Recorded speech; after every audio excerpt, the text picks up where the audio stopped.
አብረን ልንወጣ ነው የተገናኘነው። እዚህ ጋር ጉዞአችንን ጀመርን። ገና የሚገርማችሁ ጉዞአችንን ከመጀመራችን ቻርጀሬን መርሳቴን አስታወስኩና ወደ ቤት መሮጥ ጀመርኩኝ ቻርጀሬን ለመውሰድ። እናም ቤት ደረስኩኝ። እንግዲህ ሳምሰንግ ስልክ ያላችሁ ታውቃላችሁ፣ ያለ ቻርጀር መንቀሳቀስ በጣም ከባድ ነው። ቻርጀሬን ወሰድኩኝ።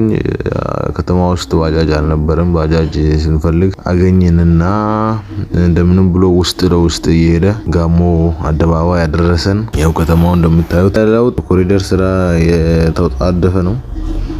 እናም ውስጥ ለውስጥ አደረሰን ጋሞ አደባባይ። ጋሞ አደባባይ ላይ የሻራ ተራ ታክሲ ስንፈልግ እዛም በስቃይ ሄደን አገኘን።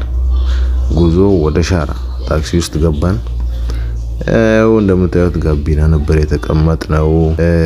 ቦታውን አላወቅም ነበር። ማዘር እዚህ ጋር ጥቆሙ ወደዛ ግቡ አለን። ስንደርስ ሙሉ ቀንን አገኘነው ማለት ነው። በጣም ታዋቂ ጊታር ጠጋኝና ጊታር ሰሪ ጊታር በትዕዛዝ ይሰራላችኋል፣ ይጠገንላችኋል እና ስራ ቦታ ይሄን ይመስላል። ከሱ ጋር ረጅም ሰዓት ወደ 1 ሰዓት የሚሆን ሰዓት ቁጭ ብለን አሳለፍን እያወራን እና እንደምታዩት የተለያዩ ጊታሮችን እዚህ ጋር እየሰራ የጠገነ ይገኛል እና የኛንም ጊታር ቼክ ማድረግ ጀመረ።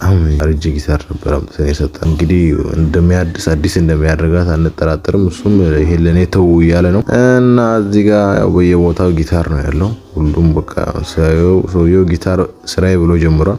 የሚገርማችሁ አዲስ አበባ ይሄዳል እና አርባ ምንጭ አካባቢ ያላችሁ ጭንቻም ከየትም ጊታር እኔ አሁን በየቸርቹ ቁጭ ብሎ የተበላሸ ጊታር ማውቀዋል አምጥታችሁ አሰሩና ቢያንስ ለትውልድ መማሪያ ይሁን፣ ዝም ብሎ ቸርች ውስጥ ቁጭ ብሎ ከሚያረጅ ማለት ነውና እንደዚህ ጥግን አርጎ አርጎ ይሰራላችኋል። ቀለም እድሳት የምትፈልጉ ከሆነ ቀለማችሁንም ያድስላችኋል እና ያው በጣም የሚጠቀማቸው እንጨቶች ራሱ በጣም ለየት ያሉ ናቸው። እንደምታዩት ለመጠየቅ ሞክሬ ነበር።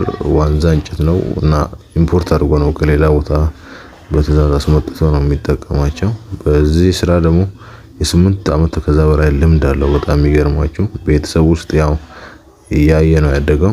እዚህ ጋር ክራሩን ላይ ይሰራል። የሚገርማችሁ ክራሩን ያሳይ ነበር እንዴት እንደሚሰራ ከመጀመሪያው ጀምሮ